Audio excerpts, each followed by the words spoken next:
Ei, pessoas, tudo bem com vocês? Eu sou Luciane, sejam muito bem-vindos ao meu canal.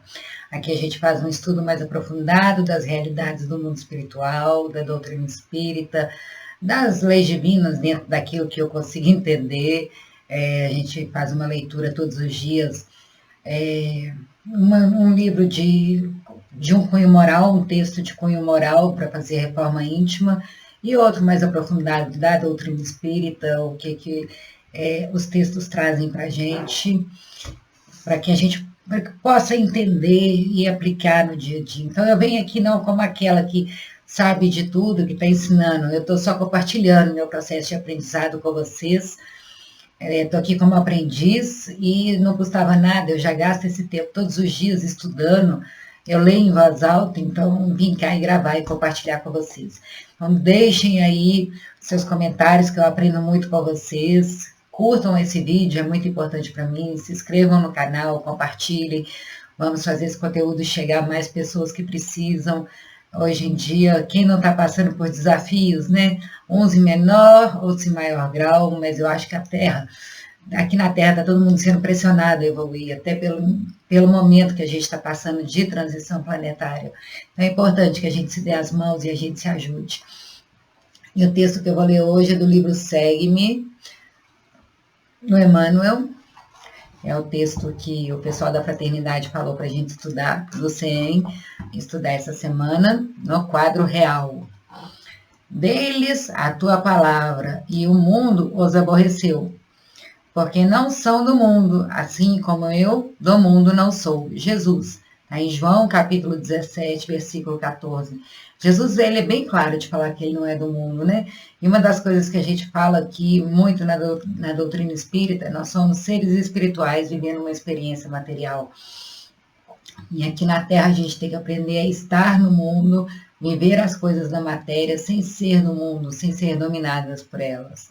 Então, por exemplo, as coisas materiais, dinheiro, o nosso corpo físico, e até prazeres, porque comida, sexo, é necessário a gente ter, mas para que a gente não seja dominados por elas, para que elas não virem fonte de dor e sofrimento, caso falte. Então, que a gente aprenda a estar no mundo, a usufruir das coisas do mundo, sem ser desse mundo, sem ser dominado por elas. Aprendizes do Evangelho, à espera de facilidades humanas, constituirão sempre assembleias do engano voluntário. Não é porque a gente estuda o Evangelho que os desafios vão ser tirados da nossa vida, pelo contrário. A gente vai ser testado constantemente para saber se a nossa fé em Deus está correta, se a gente está firme, para saber se a gente está realmente firme no caminho, se nós estamos com o propósito de estar unidos com Deus, apesar do que acontecer. Não é porque Deus é um sacana que quer testar a gente, não, é porque a gente tem ainda muito de material para poder tirar, e a gente idealiza uma vida que ela seja perfeita para nós, que todos os nossos caprichos sejam atendidos. E eu fico imaginando que aqui, como espíritos em evolução, a gente anseia por abrir mão dessas coisas materiais, abrir mão do orgulho, da vaidade, do egoísmo, da avareza, da ganância, da ira. A gente anseia em ser mais espiritualizados, a gente anseia em reparar as nossas dívidas, a gente anseia nesse progresso espiritual e moral. Só que a gente está muito preso aqui na matéria. E aí a gente acredita que a melhor dos mundos é ser rico, famoso, ter um relacionamento super feliz, todas as pessoas me obedecerem, fazerem o que eu falo para elas fazerem, todo mundo me ver como inspiração, como líder, e todos me renderem obediência e consideração, que aí eu vou me sentir a pessoa mais especial do mundo, que é o meu direito natural de existir. Só que aqui na Terra somos todos iguais, somos todos irmãos, e do mesmo jeito que a gente tem o direito de fazer as nossas escolhas e de fazer o que é melhor para nós, o nosso irmão também tem. Às vezes a vontade dele, para a vida dele, bate de frente com o que a gente deseja para a vida dele. E a gente tem que aprender a respeitar. As pessoas não têm que nos seguir, nos obedecer cegamente. Jesus, ele veio numa época que o judaísmo era cheio de regras. Os judeus tinham regras para tudo, não podia trabalhar no sábado, entre outras, né? Se pecou, aí vem algum castigo, a pessoa nasce com algum problema, perde alguma coisa, como um castigo de Deus pelo pecado, e para reparar esse pecado tinha que fazer oferendas, e fora as regrinhas, né? Várias. Naquela época, as mulheres judaicas não podiam, as judias, não podiam sentar à mesa junto com os homens, era uma sociedade muito machista. Jesus veio quebrar todas as regras. Jesus, a única regra que ele falou é: amai a Deus acima de todas as coisas e ao próximo como a ti mesmo. Essa é a lei. Então a gente tem que amar o próximo, mas a gente também tem que amar nós mesmos. E a Deus acima de todas as coisas. Ele quebrou todas as regras. Ele não falava para as pessoas o que elas tinham que fazer. Ele ia lá e ele foi muito detestado porque ele quebrava os dogmas, ele desrespeitava, ele curava no sábado. E os clérigos da época, eles ficavam com raiva, porque Jesus estava quebrando a lei. Mas eram regras dos homens, não regras de Deus. A regra de Deus é amar. Ame, ame, ame, ame. Isso que Deus espera da gente. Mas é difícil demais amar. Vou continuar lendo esse texto aqui. O Senhor não prometeu aos companheiros senão continuar disposto contra as sombras até a vitória final do bem. Não é contra o próximo, não é contra o inimigo, não é contra a sombra do outro, é contra as nossas próprias sombras. O Senhor prometeu para a gente batalhar contra o que a gente tem ainda de impuro, que a gente ainda tem, que a gente não consegue trabalhar. E somos aqui devedores, a gente tem muita sombra. Só olhar nosso subconsciente, o tanto de coisa, o tanto de gatilho que emerge. O tanto que quando a gente vê algo ruim na outra pessoa, é algo mal resolvido em nós. Ou é uma incapacidade de se posicionar, de se defender, ou então porque tem aquele mesmo defeito ali, pior. Ou então é porque a gente é muito egoísta e espera que todo mundo renuncie a si mesmo para fazer a nossa vontade. Enfim, sempre tem alguma coisa, mas quando a gente enxerga algo que nos incomoda no outro, na verdade isso está dando notícia de nós mesmos. Só que a gente é muito complacente conosco e muito crítico com as pessoas. E a gente deveria ser muito crítico conosco e complacente com as pessoas. Foi isso que Jesus ensinou quando ele falava que eu não vim aqui para ser servido, mas eu vim aqui para servir. Então, vamos lá. O cristão não é a flor de ornamento para igrejas isoladas. É o sal da terra, força de preservação dos princípios divinos no santuário do mundo inteiro. O que é o sal? Primeiro, eu acho esse trecho, vós sois o sal da terra, ele fala tanta coisa. Primeiro, uma comida sem sal, ela é insossa, ela não tem tempero, ela não tem não é agradável de se comer. Então, o amor faz a vida ser mais alegre, faz a vida valer a pena. Então, nesse sentido, vós sois o sal da terra. O sal é o amor que a gente sente uns pelos outros. E o sal também, hoje a gente tem geladeira que preserva as comidas, mas até bem pouco tempo atrás, 60, 70 anos, as carnes, as comidas eram preservadas no sal. Elas eram salgadas e colocadas no tempo. Tanto é que a carne de sol, hoje em dia, se você for numa fazenda com fogão a lenha, o pessoal tem mania de salgar a carne e colocar ela pendurada em cima do fogão a lenha para ser defumado, porque o sal conserva. Então, nós somos o sal da terra, todos nós aqui na terra, sem exceção. O que nós somos? Aquele que tempera com amor e aquele que preserva os conhecimentos cristãos, o ensinamento de Cristo. E ser cristão não é seguir a Bíblia ao pé da letra. Ser cristão é seguir Cristo, seguir os exemplos de Jesus. Jesus quebrou um monte de regra. Do Velho Testamento, ele quebrou a lei do olho por olho, dente por dente, ele quebrou a lei não fale com os mortos, quando ele ressuscitou e apareceu em espírito, ele quebrou a lei de trabalhar no sábado, ele quebrou várias leis, e deixou uma máxima para nós, né? Amar ao próximo, amar a ti mesmo e amar a Deus. Se a gente conseguir aplicar isso é ser cristão. Isso é ser cristão. A gente conseguir amar nós, amar o próximo e amar a Deus. Isso é bom para com todos, preservar todas as formas de vida. ter compaixão pelo próximo, ser indulgente com o erro do próximo, não julgar, sabendo que nós também erraremos. Então, assim, é muito difícil colocar em prática. Eu acho que é mais fácil colocar em prática todas as regras do Velho Testamento. É mais fácil, por exemplo, não trabalhar no sábado do que perdoar alguém que te fez mal. A gente tem medo das pessoas.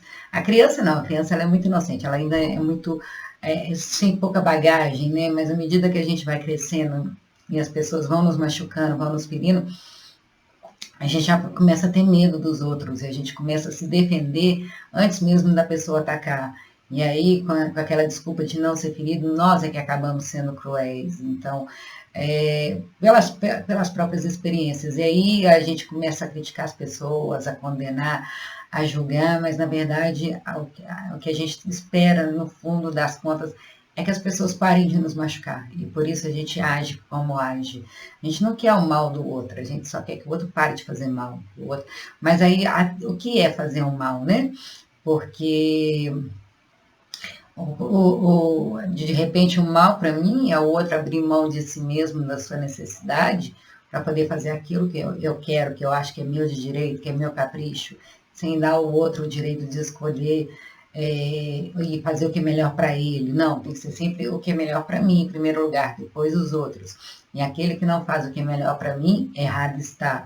Porque eu sou a mais especial de todas, eu mereço que todo mundo faça tudo por mim, afinal de contas eu sou uma pessoa muito boa, e sempre que as pessoas precisam, eu vou lá e faço o que é por elas. Só que a gente faz pelas pessoas não aquilo que elas precisam, na maior parte das vezes. A gente faz pelas pessoas aquilo que a gente gostaria, que a gente quer fazer, não o que o outro realmente precisa. Uma coisa assim, eu escutei isso na fraternidade, isso direto eu fico me perguntando. Quando a gente faz o bem para o outro, a gente faz pensando no que o outro vai ficar feliz, né, naquilo que ele precisa e naquilo que ele espera, só para ver o outro feliz, ou a gente faz o bem pelo outro porque a gente quer que o outro goste da gente, para ser querido e aceito? Então, no final das contas, sempre somos nós, sempre está se tratando de nós. A gente ainda tem um caminho muito grande para abrir mão do egoísmo. Eu fiz um estudo do livro da Mediunidade, Estudo e Prática esses dias, e ali falando a diferença entre orgulho e egoísmo, e eu falei, caramba, olha o tanto que eu ainda sou egoísta. E a gente não se dá conta, a gente é muito complacente com nós mesmos. E assim, no mesmo jeito, eu faço esse estudo com relação a mim. Eu sou a primeira que ouve, eu não estou aqui para ficar vigiando a vida dos outros.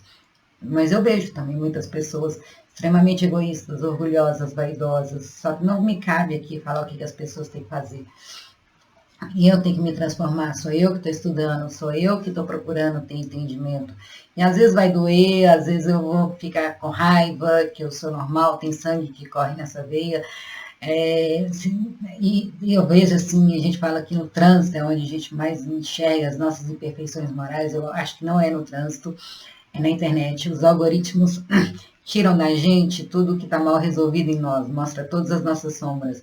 E é aqui que a gente vê toda a intolerância, toda a crueldade, toda a raiva que desperta na gente, todo esse sentimento de incompreensão, de não aceitação das coisas.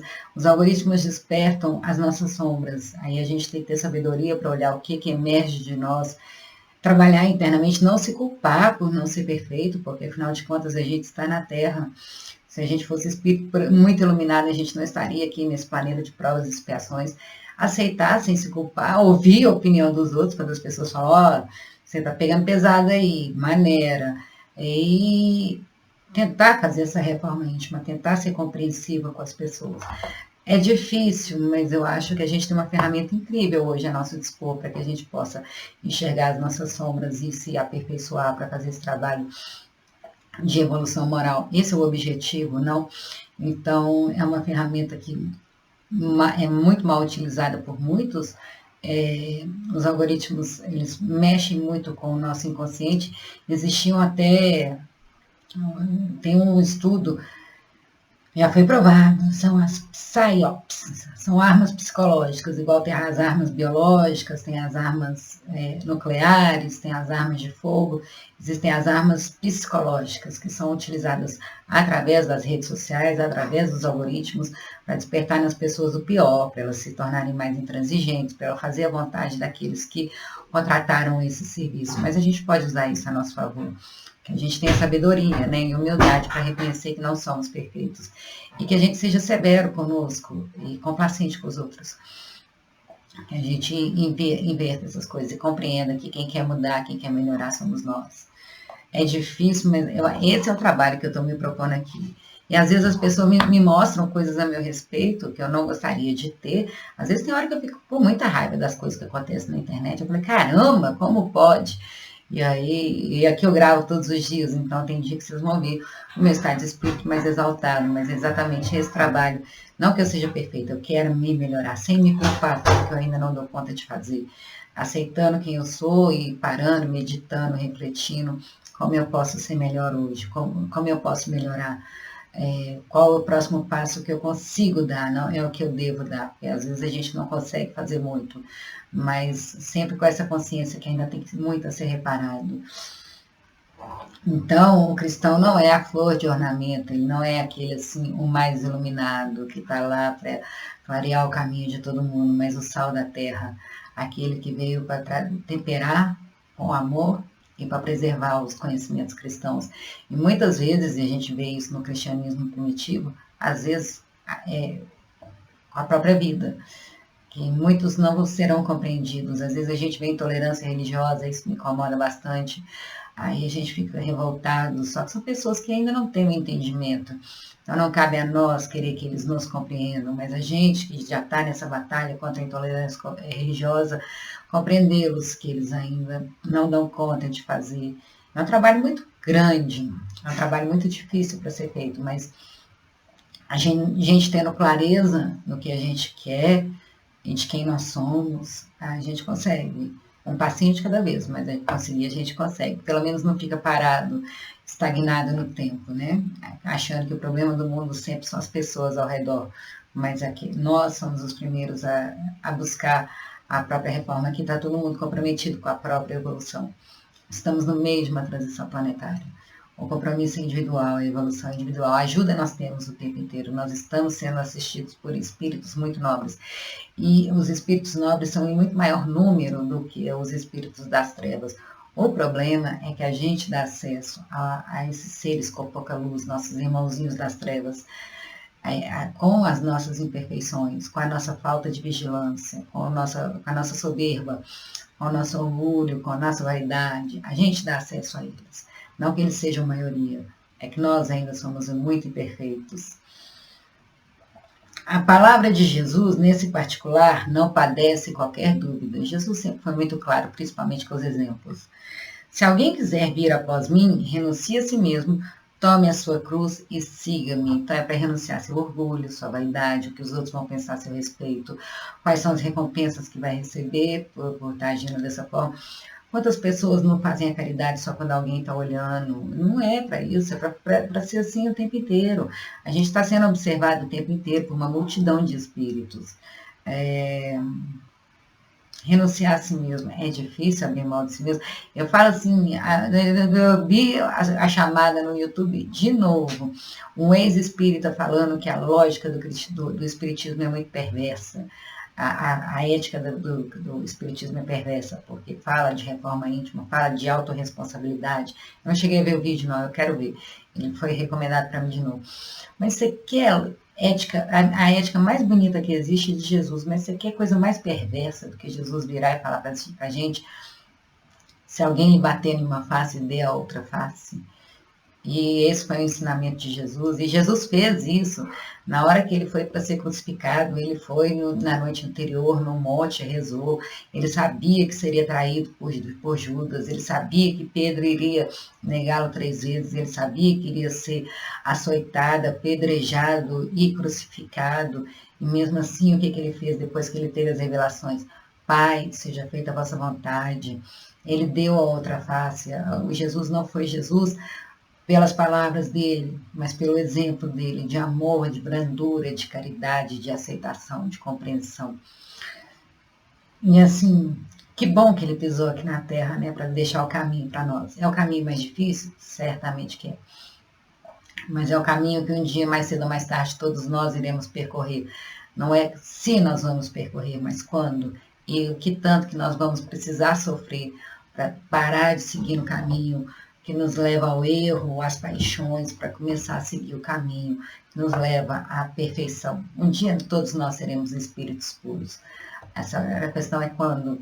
E a gente só vai começar a fazer esse trabalho de volta para casa quando a gente cansar de sofrer. Eu acho que a gente já está cansado de sofrer, já sofremos muito, vocês não acham, não? Então, que a gente seja humilde, que a gente seja brando e pacífico e trabalhe internamente as questões, ao invés de ficar projetando nos outros, que os outros deveriam fazer tudo para nós, para que a gente consiga fazer no mundo um lugar melhor para nós e para os outros. Porque a vida, ela não acontece à nossa vontade, ela reage a gente. Se a gente é bom para os outros, as pessoas começam a ser boas conosco. Se a gente.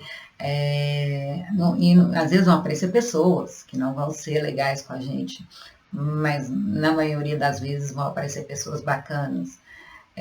Um ou outro vão vir para ensinar uma lição, a gente não vai estar isentos de desafios, já falou aqui antes, no começo desse texto.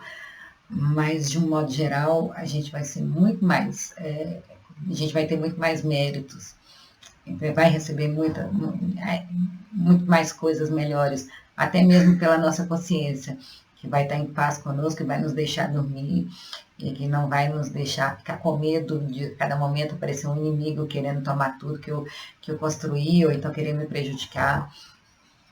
Ou então, quando acontecer alguma coisa com a gente não ficar com medo das pessoas ficarem felizes, mas vai aparecer um monte de gente para estender a mão, porque são coisas que a gente construiu, o verdadeiro patrimônio que a gente constrói ao redor, durante a vida, é esse patrimônio moral, é esse patrimônio de afeto, de amizade, de carinho, que a gente vai deixando o rastro por onde a gente passa.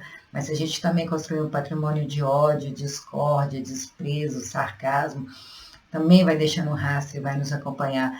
As pessoas que a gente encontra quando a gente está subindo, a gente encontra quando está descendo.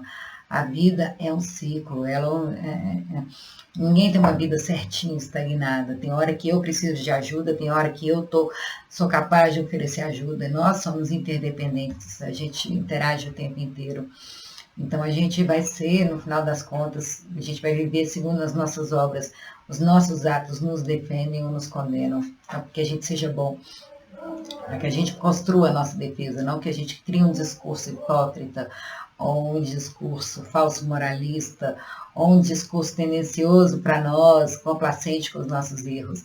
Porque na hora que a vida manda conta, de nada adianta o nosso discurso. Só os nossos atos e como a gente faz as pessoas se sentirem ao nosso redor é que realmente vão nos defender. Então, vamos continuar. Amai vossos inimigos. Quer coisa mais cruel do que isso que Jesus falou? E aí teve um dia que eu fui na fraternidade, e é um trecho legal também, falando assim, amai vossos inimigos. Você não precisa gostar dos seus inimigos, é só você não querer mal para ele, é só você não desejar que ele pague o mal que ele te fez sentir, é só você ficar feliz quando coisas boas acontecer para ele conseguir mandar uma oração. Não precisa gostar. Amar é querer bem, é gostar de ver a pessoa feliz. Hoje em dia as pessoas ficam muito mais... quando acontece alguma coisa ruim, as pessoas conseguem se sensibilizar. Mas pouquíssimas pessoas conseguem ficar felizes pela felicidade dos outros. As pessoas estão sempre se comparando e querendo que os outros se comparem a elas. Cada um tem sua trajetória. A gente tem que ficar feliz pela trajetória do outro, mas também ser muito grato pela nossa trajetória, ficar feliz com o caminho que a gente percorre. Afinal de contas, fomos nós que escolhemos a vida que a gente tem. Inclusive a família que a gente tem. A gente escolheu a família que a gente tem antes de nascer. Aqui não existe nada por acaso, não existem vítimas. Nós somos resultados das nossas escolhas. Então, amar os vossos inimigos é difícil? Só que não precisa virar melhor amigo do nosso inimigo. Jamais, nós não somos capazes, a gente não teve amnésia para esquecer todo o mal que o outro nos fez. Mas só de não querer mal. É só não querer mal, só não desejar que o outro pague. Enquanto as pessoas viram, uma pessoa faz ela se sentir mal, ela vira, Deus vai te fazer pagar tudo que você fez, Deus vai te cobrar, Deus é justo. Gente, isso é rogar praga, usando o nome de Deus. A gente tem que amar os nossos inimigos, Jesus já ensinou. Não é ser melhor amigo, não é dar oportunidade para o outro te prejudicar o tempo inteiro. É só querer bem, não querer o mal, não querer que o outro pague tudo aquilo que ele fez pra gente. Dificílimo colocar em prática, né? Por isso ser cristão não é seguir a Bíblia, mas é seguir os exemplos de Cristo. Ele veio e ensinou que a gente consiga ser o melhor cristão que a gente consegue ser, né? Porque é muito difícil ser um cristão de verdade. Orai pelo que vos perseguem e caluniam. Aí eu lembro do Paulo e Ananias. O Paulo era o maior perseguidor dos cristãos da época. Paulo matava, açoitava, ele perseguia todos os cristãos. Aí Jesus apareceu para ele, perguntou: Saulo, por que me persegue? Quem és tu? Eu sou Jesus. Mais ou menos assim, tá? Não sei de cor, não. Aí ele ficou cego. Aí Jesus apareceu para Ananias, que estava sendo perseguido por Saulo, e falou: Saulo, vai aparecer um homem aqui cego, eu quero que você o cure. Aí quando apareceu Paulo, falou, ia ser Paulo, falou, mas ele é o assassino de cristão, você quer que eu o cure? Deixa ele cego, que ele vai parar de perseguir a gente. Jesus falou: não, vai lá e o cure. E o Ananias pegou e curou Saulo, e depois ele virou Paulo, que foi o maior embaixador do cristianismo, que levou o cristianismo para Roma, que fez o cristianismo chegar em todo o mundo ocidental. Se hoje a gente conhece o cristianismo, é por causa de Paulo. Foi o maior divulgador da doutrina cristã entre os ocidentais, entre os romanos.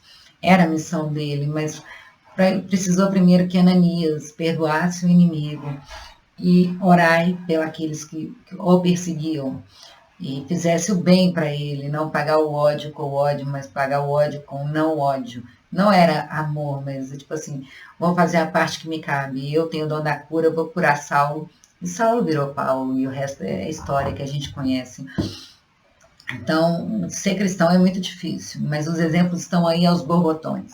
São inúmeros os exemplos. A gente tem escolha, o nosso livre-arbítrio, mas na maior parte das vezes a gente arranja desculpas para nós, para justificar, para não fazer o que nos é necessário.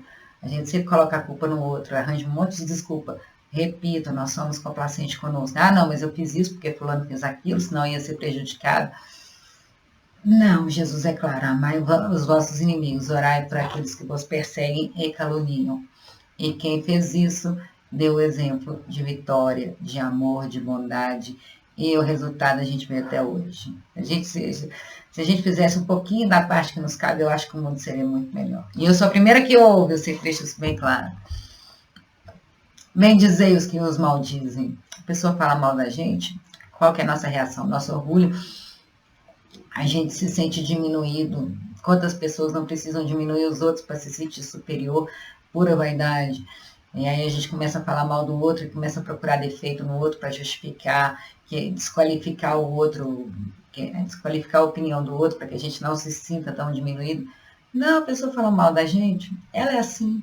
Vamos compreendê-la que ela é assim, vamos procurar falar o bem da outra pessoa, porque cada um dá o que tem. A pessoa pode falar mal da gente. Tem uma história linda. No começo tinha um preconceito muito grande contra o espiritismo. E aí uma senhorinha, ela começou a frequentar a casa, ela era muito beata na igreja, e as beatas tinham muito preconceito contra os espíritos. Aí ela começou a frequentar a casa espírita, e um dia as beatas estavam passando de casa em casa para deixar um texto, um negócio assim. Elas falavam muito mal dela, cidade interior, no início do século, aquela coisa toda, e excluíram ela da sociedade, que ela estava mexendo com coisa que não devia. E passaram de casa em casa, sei lá, acho que deixando um terço, igual esses textos que faz, vai passando na casa de cada um. E quando chegou na casa dessa doninha, uma senhora muito cruel, achando que estava fazendo o que era certo, deu para ela um saco de esterco. Falou assim: aqui o que você merece. Ou seja, cocô, né? Merda. Aí a dona ficou muito chateada. Mas ela recebeu o saco de esterco, não falou nada, não xingou, não brigou, não humilhou. No ano seguinte, estava passando a mesma novena de casa em casa.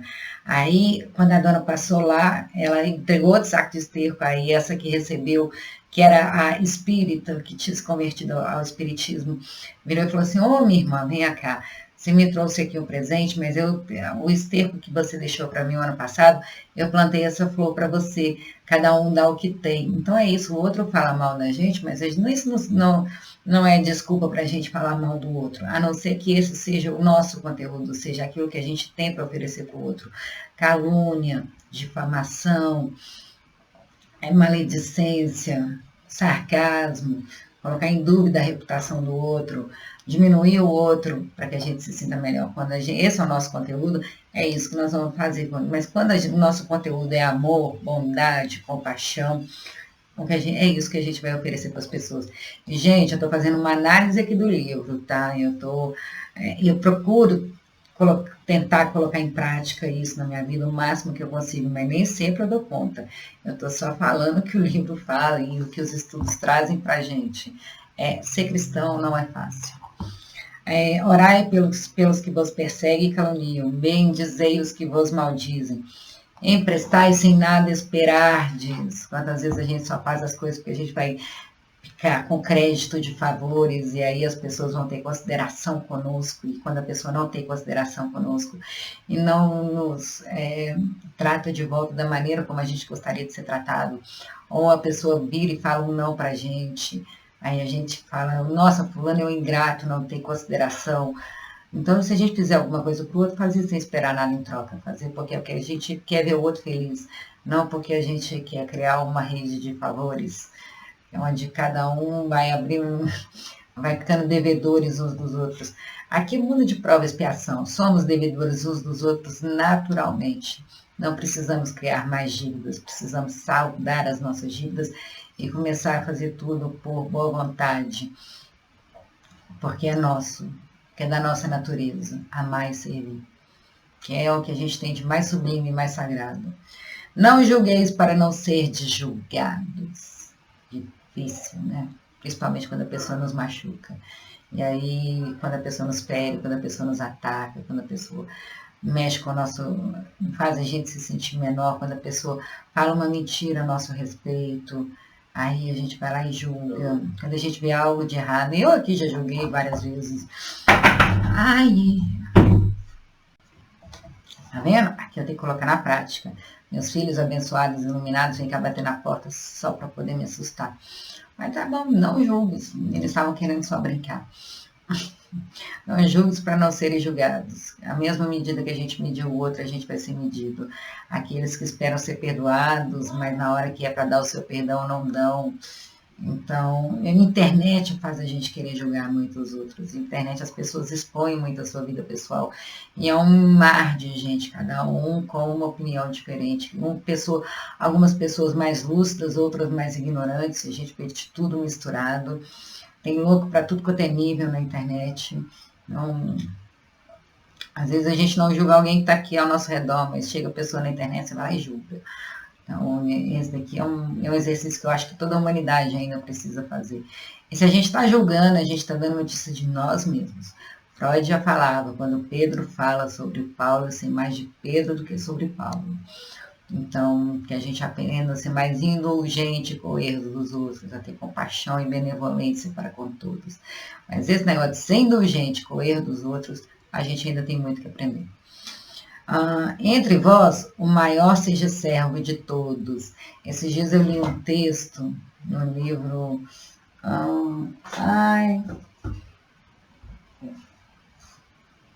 Chico Xavier é a sombra da abacateira, eu acho. Não é. Contos e Apólogos. Que aí estava falando que o homem queria ser santificado. Ele tinha vida, ele era vencedor em todas as provas aqui na Terra. E ele queria, aí Deus virou para ele e falou que poderia escolher qual seria a próxima missão dele. Ele falou que queria ser um santo. Aí ele falou assim, existe uma grande diferença, porque até então eu estava do seu lado, eu te servi, você estava do meu lado. Agora, se você quiser ser santo, você vai servir as pessoas e eu vou estar do seu lado. Eu acho que eu fiz uma confusão, mas no final das contas, você era servido quando você era recebido, porque você recebia a ajuda dos bons espíritos, e eu trabalhava por você. Exatamente. Você era servido e eu trabalhava por você. Agora, se você quiser ser santo, você vai servir e eu vou vai trabalhar junto de mim. Aí ele falou, não, eu quero, eu aguento.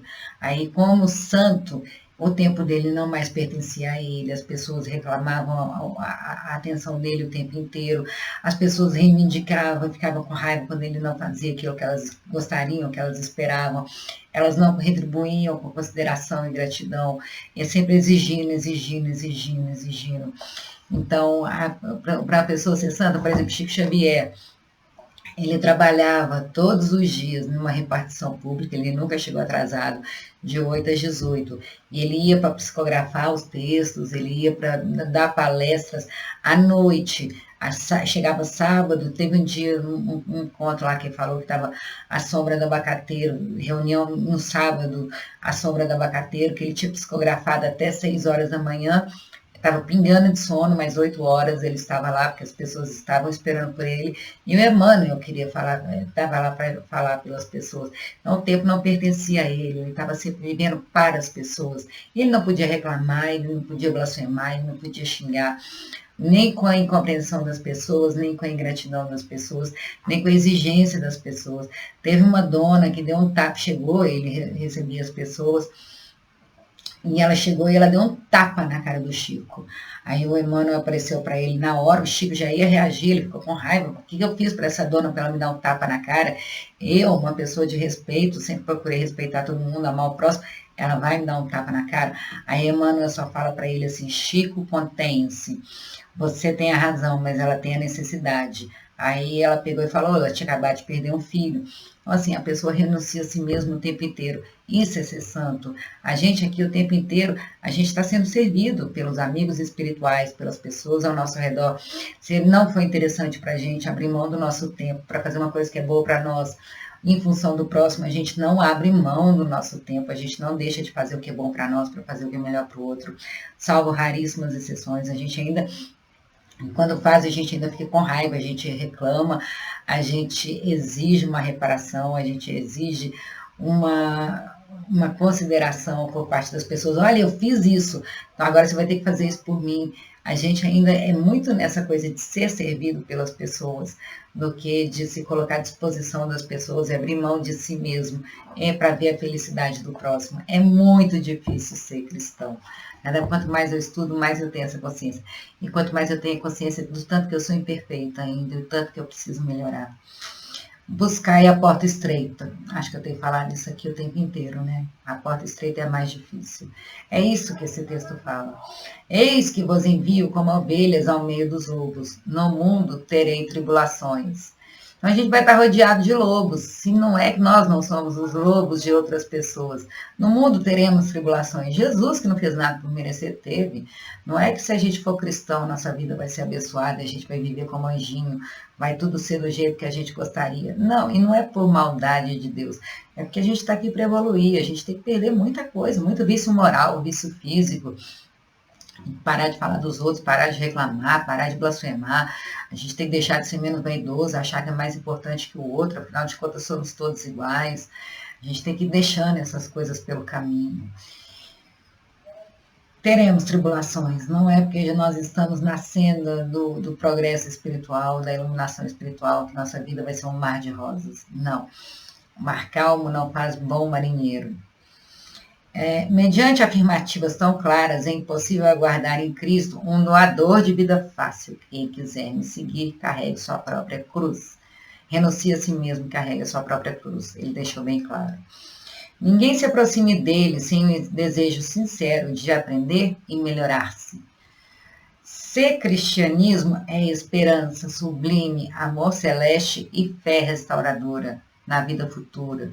Que a gente aqui está só uma experiência material, que a verdadeira vida é a vida eterna, que a gente vai colher os frutos daquilo que a gente planta. A gente veio aqui para ser bons para os outros, para ser bom conosco. É também trabalho, sacrifício, aperfeiçoamento incessante, reforma íntima, reforma íntima, reforma íntima. Uma curiosidade sobre a palavra sacrifício, ela vem de origem da palavra sacro ofício, ou seja, trabalho santo. Então, é a gente renunciar a nós mesmos para fazer algo pelo próximo de uma forma santificada. Mas como era tão difícil para a gente renunciar às nossas coisas para fazer pelo outro, virou sacrifício. Mas sacrifício tem origem em sacro ofício. Que a gente aprenda a deixar sagrado tudo aquilo que a gente faz. Todas as coisas da matéria que a gente aprenda a espiritualizar e a sacralizar. E procurar assim, as coisas mais simples, mais bobas, tornar sagradas. Beber um copo d'água, vou tornar sagrado. Ajudar alguém, dar passagem para alguém no trânsito, vou tornar sagrado. Entrar na internet, interagir nas redes sociais, vou tornar isso um ato sagrado. Cuidar do meu corpo, vou tornar isso um ato sagrado. Que a gente aprenda a tornar tudo sagrado, porque na verdade é. A vida é algo sagrado. Então, tudo que diz respeito à vida, em todas as formas de vida, deveria ser considerado como algo sagrado. Comprovando suas lições divinas, o Mestre Supremo viveu servindo e morreu na cruz. E aí, esse viver servindo é viver abrindo mão de si mesmo, das suas próprias necessidades, para fazer o que era melhor pelo próximo. É isso, eu falo assim, eu sou a primeira que ouve, eu estou aqui refletindo sobre o texto, sobre os ensinamentos que eu já tenho, sobre o que eu escuto as pessoas falando. Não é tudo que eu dou conta de fazer, vai ter dias que vocês vão me ver aqui mais brava, vai ter dias que vocês vão me ver mais mansinha. Eu realmente procuro aplicar, e aqui é uma das coisas mais bonitas que eu acho que está tendo esse exercício. Isso aqui está sendo um espelho para mim também, porque eu me vejo e o meu estado de espírito, o nosso estado de espírito muda todos os dias. E aí eu tenho feedback, falo, olha, isso daqui apareceu a seu respeito, obrigado por ter me mostrado isso, porque eu não estava vendo. E assim, a gente tem muito ponto cego. Nós não somos muito bons em ver as nossas próprias falhas, mas está sendo um trabalho de renovação incrível, está sendo um trabalho maravilhoso para mim, eu espero que seja para vocês também. Então é isso, espero que vocês gostem, deixem seus comentários, por favor, aprendo muito. Um beijo, amo vocês!